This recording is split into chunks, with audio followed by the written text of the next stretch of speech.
Bienvenue dans Design de soi. Je suis Clotilde et ici on parle de transformer son quotidien avec conscience, de reprendre la main sur ce qui nous entoure pour créer enfin cette vie qui a du sens. C'est un espace pour celles qui veulent se réinventer. Ici on laisse tomber les masques et on s'autorise à être soi à 100%.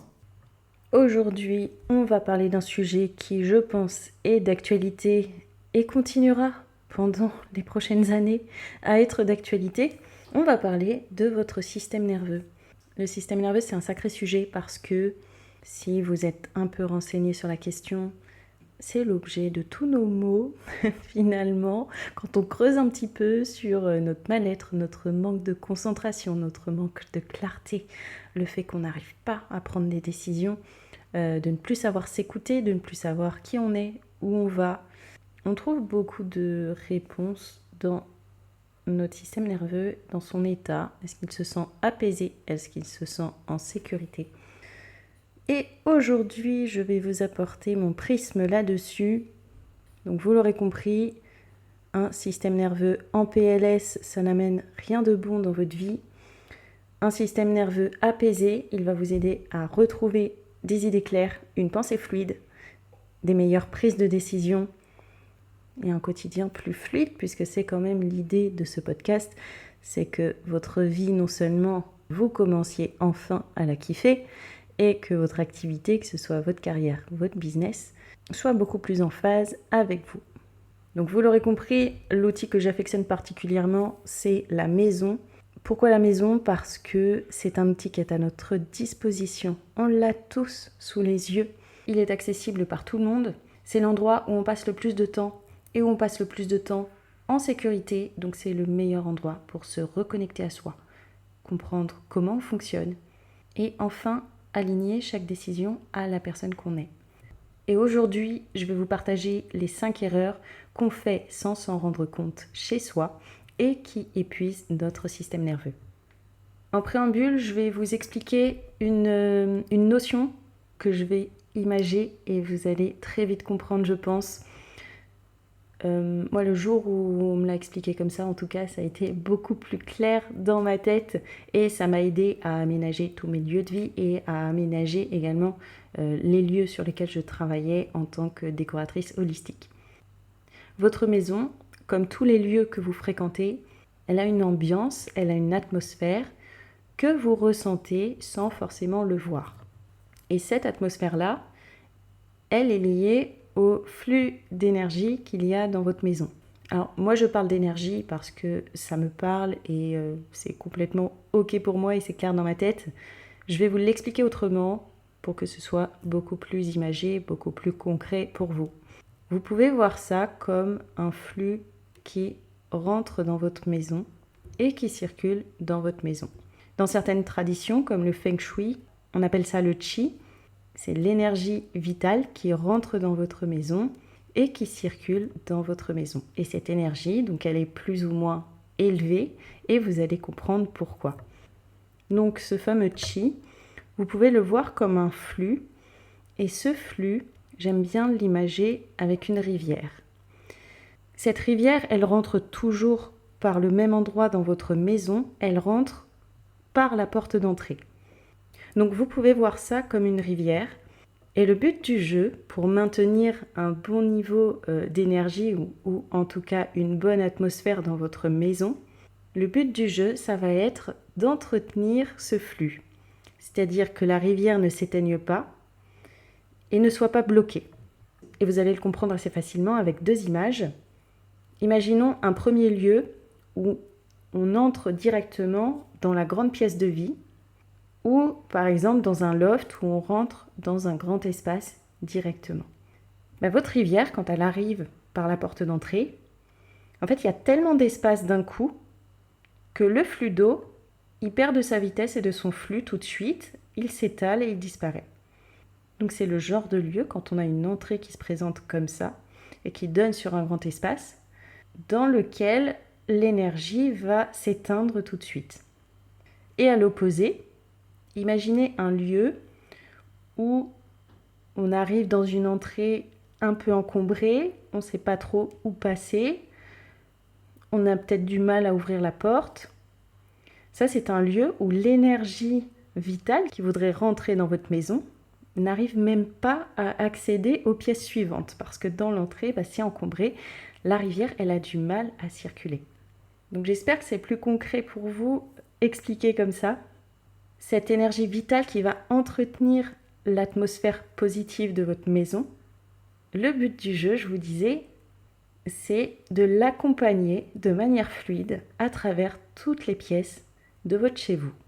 Donc vous l'aurez compris, il y a un juste milieu à trouver entre le flux trop rapide et le flux qui va être ralenti ou bloqué. J'aime beaucoup cette image de la rivière parce que quand vous imaginez une rivière dans son lit dans la nature, la rivière elle est souvent sinueuse, elle va à droite, à gauche, au milieu de la nature et son cours est fluide. Imaginez ça dans votre maison, ce flux, ni trop rapide ni trop lent, va favoriser votre repos et l'apaisement de votre système nerveux. Donc première erreur, commençons par le début.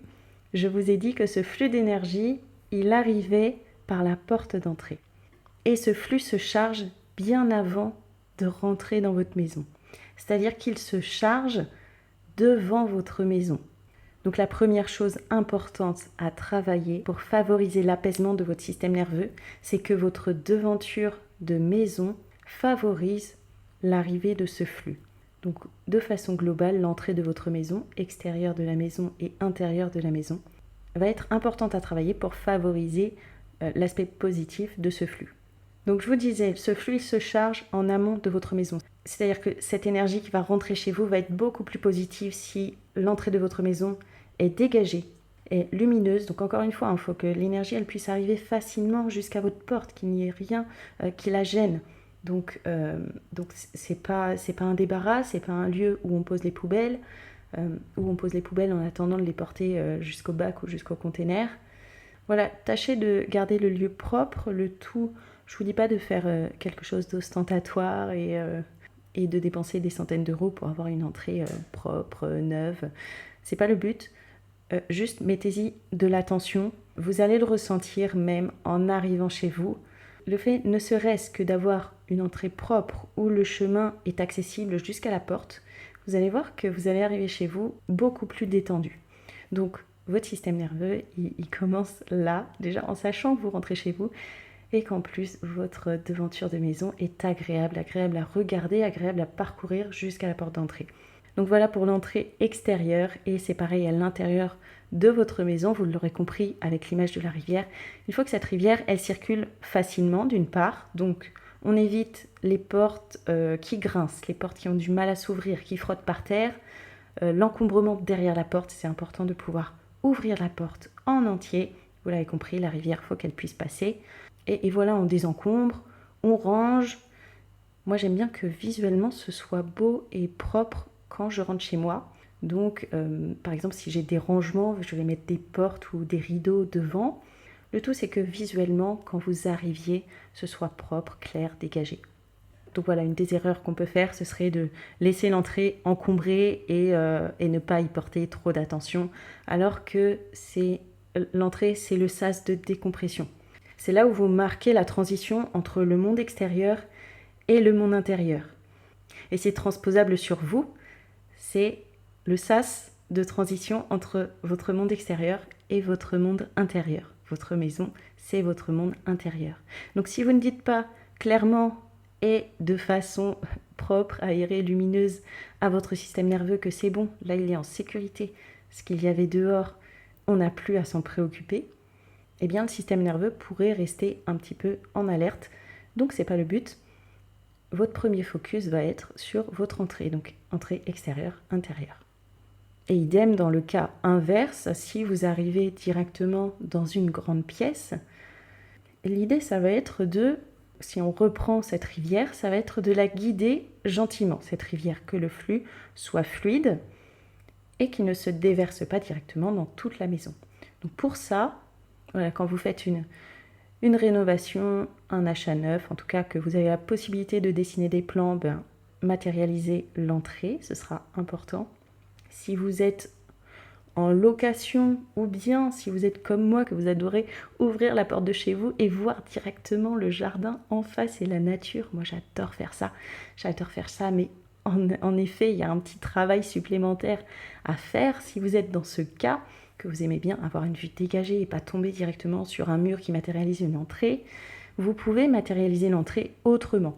Par exemple, moi quand j'étais en location, dans un des appartements où je rentrais directement dans la pièce de vie et ça donnait sur le grand balcon, la grande baie vitrée, ce que j'avais fait, c'est que j'avais positionné une colonne de rangement qui disait symboliquement, l'entrée, elle s'arrête là. Et cette colonne de rangement, elle était en plus ajourée, donc on voyait au travers. Ça veut dire que ça ne bloquait pas la luminosité, mais juste ça marquait physiquement une cassure. Donc voilà, ça peut être l'occasion. Moi en plus, symboliquement, j'y avais mis des choses qui ont beaucoup de sens pour moi. J'y avais mis des livres qui ont du sens pour moi, des objets qui avaient une symbolique forte pour moi et qui me disaient, ça y est, t'es à la maison, t'es chez toi, tu peux relâcher. Donc voilà, ça c'est pour le petit tips également. Vous pouvez mettre des symboliques comme ça dans votre entrée qui vous disent, c'est bon, le monde extérieur n'est plus là, maintenant, pense à toi. Et autre chose aussi qui est facile à mettre en place, je vous disais, donc le but c'est d'accompagner ce flux, cette rivière, et pour ne pas qu'elle se déverse trop vite dans vos pièces de vie, vous pouvez matérialiser un contournement entre guillemets. Par exemple, si vous placez un tapis rond au sol, énergétiquement ce qui se passe c'est que vous ralentissez le flux. Donc c'est pareil, c'est symbolique, mais vous marquez comme une cassure dans le cheminement. Donc voilà, le petit tapis rond, j'aime beaucoup aussi pour les entrées. Donc soit matérialiser physiquement l'entrée, donc en cloison dure ou cloison amovible, ou avec des décorations, et le tapis au sol, il fonctionne très bien aussi. Deuxième erreur qui peut épuiser votre système nerveux, on en revient à cette circulation. Ce n'est pas seulement valable dans l'entrée, votre cours d'eau, vous devez l'amener de façon fluide dans chaque pièce. Alors, est-ce que chez vous, on peut circuler de manière fluide, sans heurter du mobilier, sans avoir besoin de se faufiler pour rentrer dans une pièce ou pour accéder à un espace? En fait, la fluidité avec laquelle vous vous déplacez, vous pouvez imaginer que c'est la même fluidité que va avoir cette rivière et ce flux qui se déplace chez vous.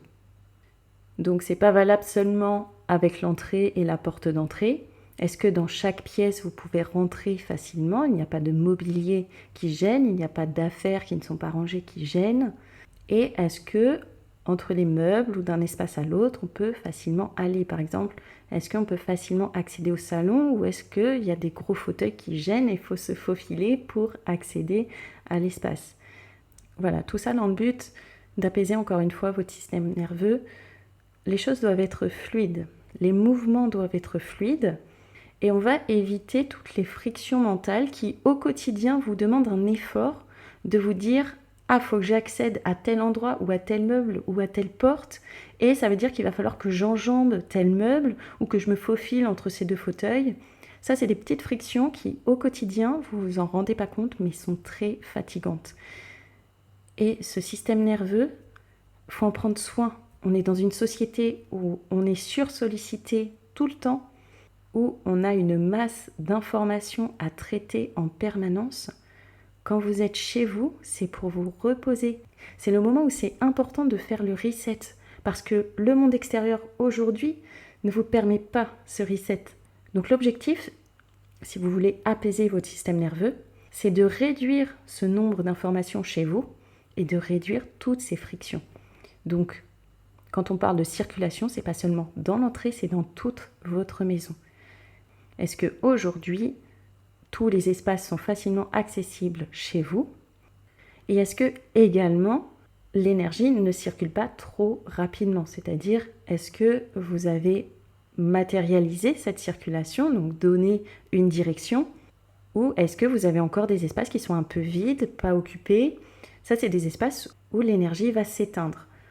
Donc ça, pour un tips, si vous avez des espaces comme ça, moi, ce que j'aime bien utiliser, c'est soit mettre des plantes, et par exemple, je pense beaucoup aux coins quand on a des grandes pièces ou des grands couloirs, eh bien les coins des pièces vont pas forcément être occupés.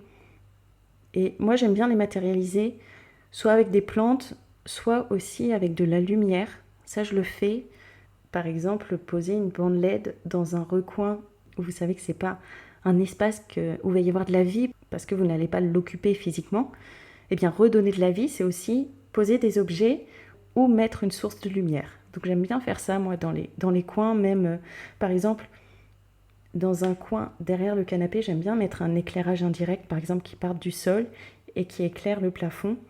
Et ça habille le coin du mur. Donc voilà, ça c'est des petites astuces qui peuvent vous aider à redonner de la vie dans ces endroits un peu éteints parce qu'on n'y est pas physiquement. Quand on n'occupe pas physiquement un espace dans la maison, c'est un espace où potentiellement l'énergie s'éteint et donc qui va être mort du point de vue énergétique justement. Oui, en fait, si vous dézoomez et que vous voyez la globalité de ce que je suis en train de vous dire, quand je vous parle d'atmosphère, de flux, d'énergie, c'est une fréquence en fait qui est donnée à votre lieu de vie. Et vous savez que les fréquences sont relatives aux émotions et aux états intérieurs. Plus elles sont hautes, plus elles sont positives et plus elles sont bénéfiques pour vous. Plus elles sont basses, plus elles sont négatives et donc négatives également pour vous. Donc quand on parle d'apaiser son système nerveux, c'est aller chercher ces fréquences qui vous élèvent, qui vous font du bien.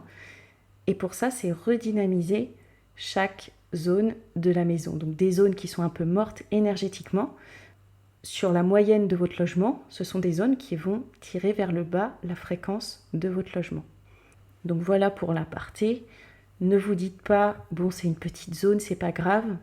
En effet, c'est pas grave, mais si vous pouvez en faire quelque chose, eh bien vous allez favoriser la fréquence globale de votre maison. Donc voilà.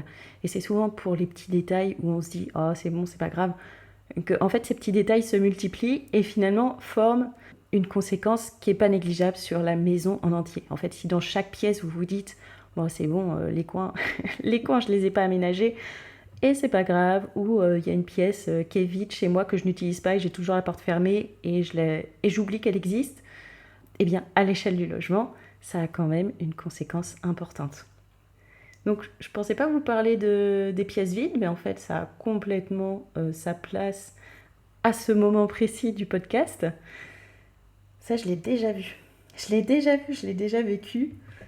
Et pour le coup, dans ma vie perso, j'ai déjà habité avec quelqu'un qui était dans une grande maison et les pièces inoccupées, non seulement elles n'étaient pas meublées, mais en plus, les portes étaient tout le temps fermées.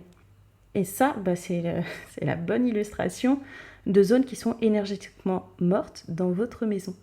Donc voilà, si vous faites le rapprochement, revenez à la rivière qui rentre chez vous et que vous amenez de pièce en pièce. Comment ça se passe quand une porte elle est fermée? L'énergie, elle rentre pas, elle circule pas. Donc non seulement il n'y a pas de mobilier dans la pièce, mais en plus l'énergie peut même pas y accéder. Donc voilà, faites attention aux portes. Bon, après, je vais encore vous faire un rappel. Tout ce que je vous dis, prenez ce qui vous parle et faites le test. Comment vous vous sentez? Comment vous vous sentez quand toutes les portes de la maison sont fermées, par exemple? Moi, c'est pas des endroits où je me sens bien. Moi, j'ai besoin de voir qu'il y a de la vie un peu partout. Donc voilà, évitez les pièces mortes. Et là, je vous parle de pièces de vie. Évitez les pièces de vie mortes, laissez circuler. Si vous le pouvez, aménager, c'est mieux. Encore une fois, une pièce vide, la rivière, elle rentre et elle va s'éteindre. Donc, c'est des pièces qui vont baisser énergétiquement votre maison. Et voilà, ça va vous impacter. Tant qu'on est sur les portes, je fais une dernière aparté. Dans certaines traditions, notamment en Feng Shui, on dit que l'énergie, elle se perd également dans les canalisations. Donc quand je vous dis que j'aime bien avoir chez moi les portes ouvertes pour que ça circule, pour que je vois la vie dans ma maison, je ne fais pas ça avec mes pièces d'eau. Les WC, la porte des WC est toujours fermée. Ça marche aussi avec la cuvette des WC, quand mesdames vous faites une crise contre ces messieurs parce qu'ils ne baissent pas la cuvette des WC. Eh bien, vous avez raison. Fermons cette cuvette, c'est de la fuite énergétique. En tout cas, en feng shui. Mais voyez encore une fois comment vous vous sentez. Porte ouverte, porte fermée. Voyez comment vous réagissez. Mais en tout cas, chez moi, porte des WC, c'est fermé. Porte de salle de bain, en général, c'est fermé.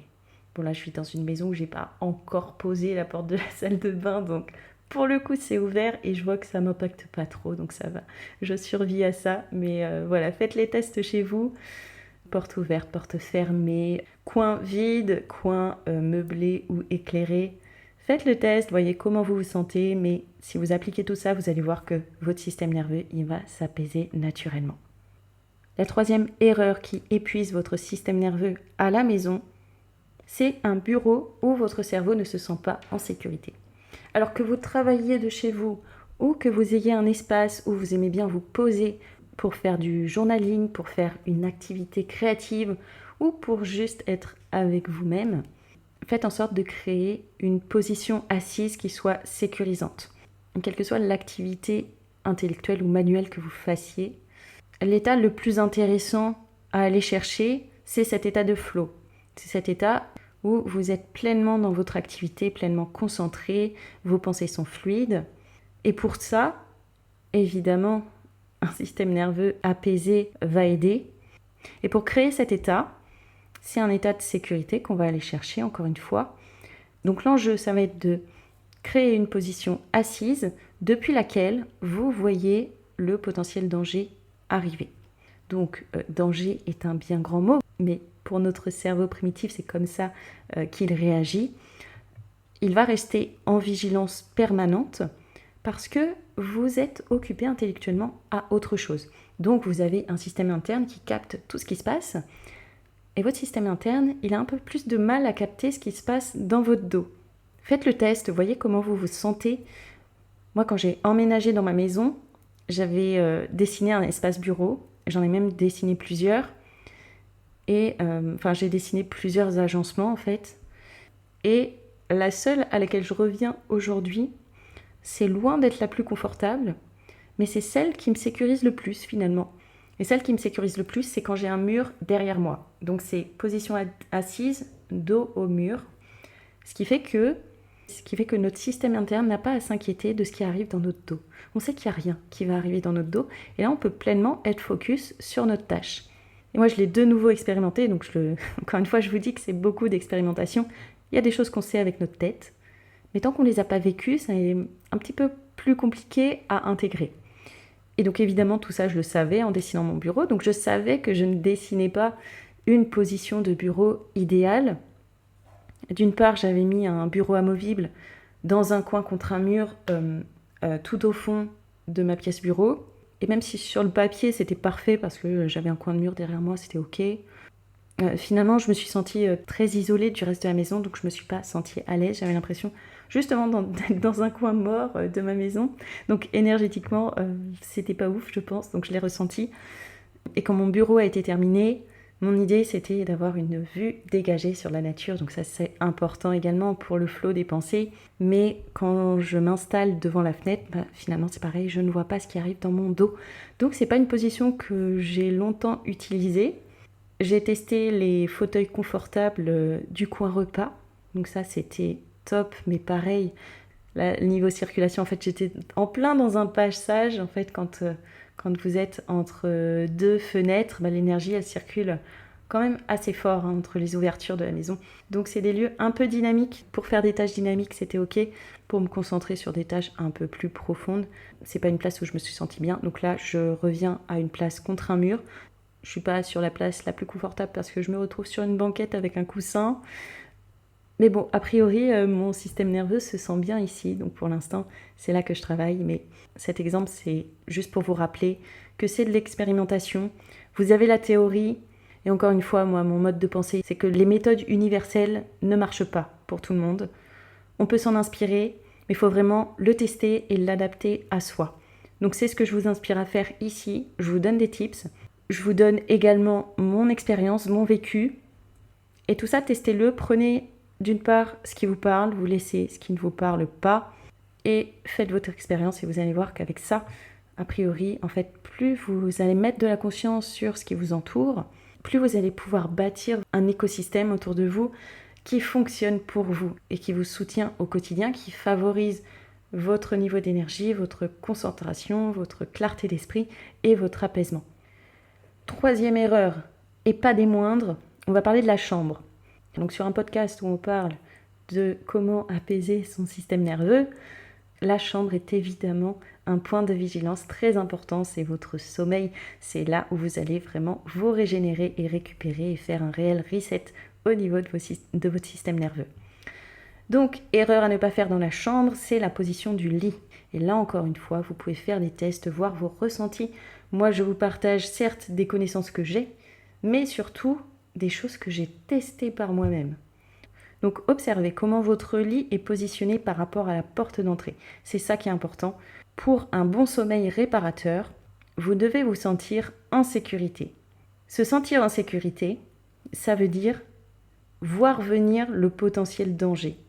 C'est-à-dire être bien positionné pour voir arriver le potentiel danger.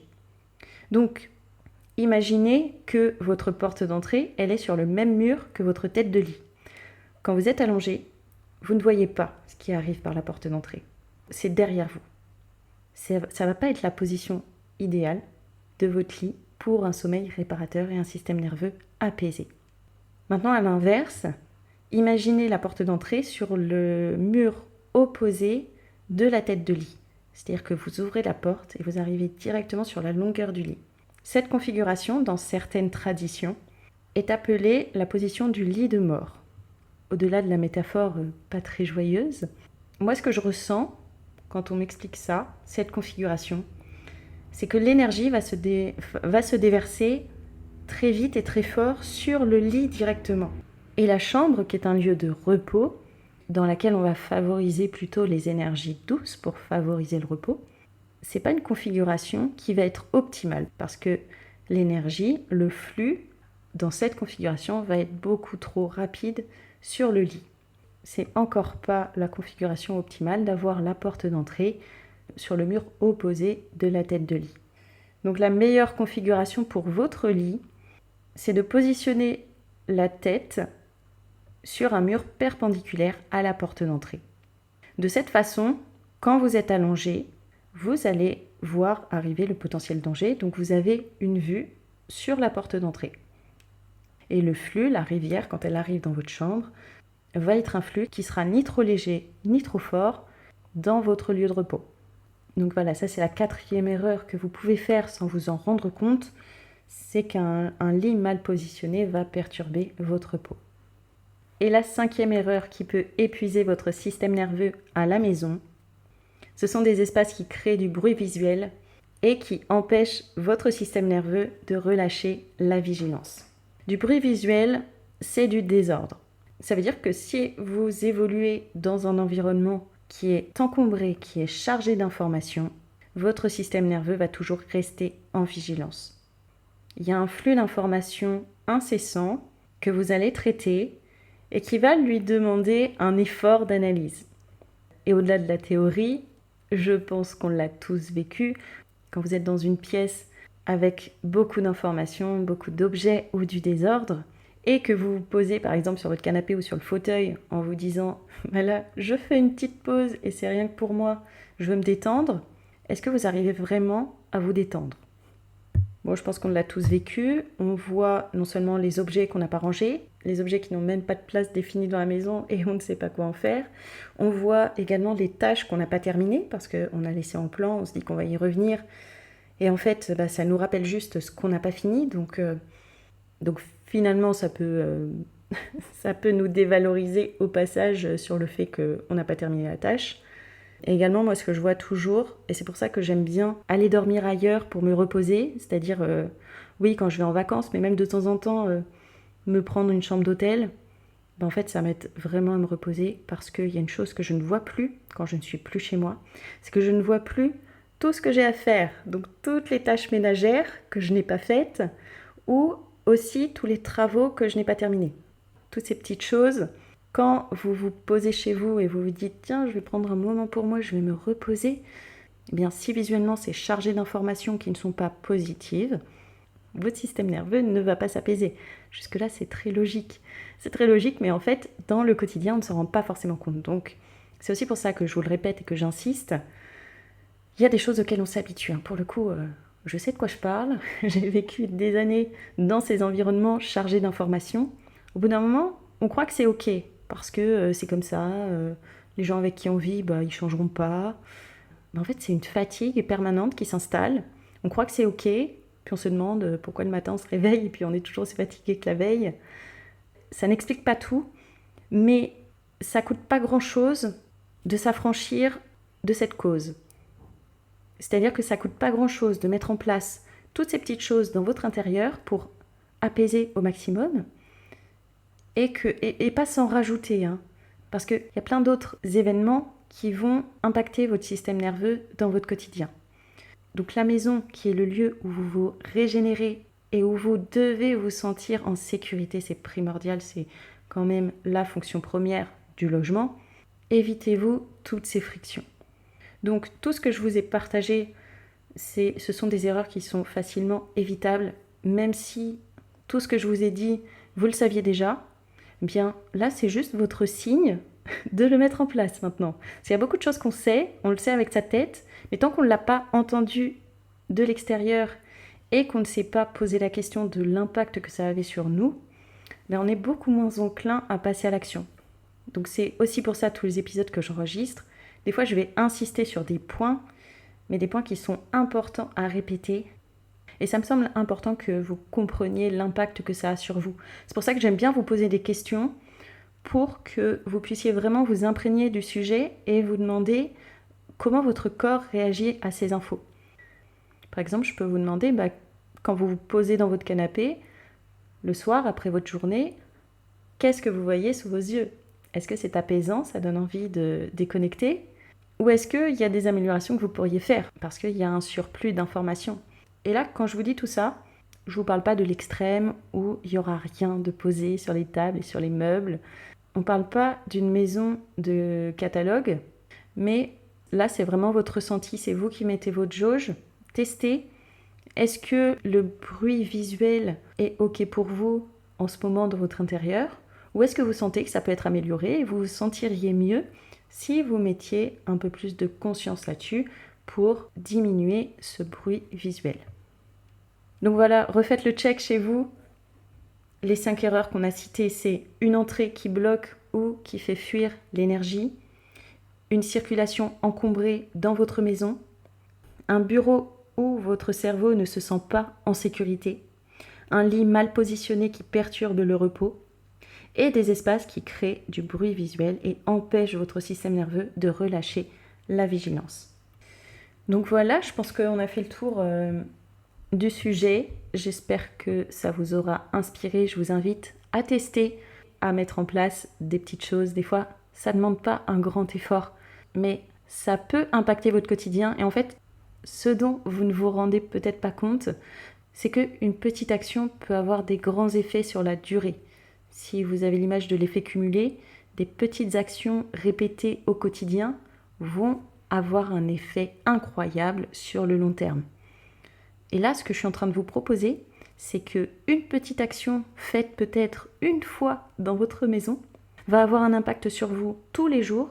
C'est-à-dire que cet effet cumulé, vous le créez en actionnant une seule chose une fois. Donc voilà, avec les tips que je suis en train de vous donner, si vous en appliquez une seule fois et que vous fréquentez ce lieu tous les jours, il va avoir un impact bénéfique sur votre système nerveux tous les jours. Ça veut dire que sur le long terme, il va avoir un grand impact sur vous et un grand impact positif, évidemment. Donc voilà, ce sont des petites actions. Pensez-y, faites l'exercice, je vous encourage à ça. Dans ce monde où notre système nerveux peut être très très malmené, ce sont des petites choses qui peuvent vous aider à surmonter votre quotidien et à vous créer une vie beaucoup plus agréable. Et si vous travaillez de chez vous, bien à créer des journées beaucoup plus agréables également.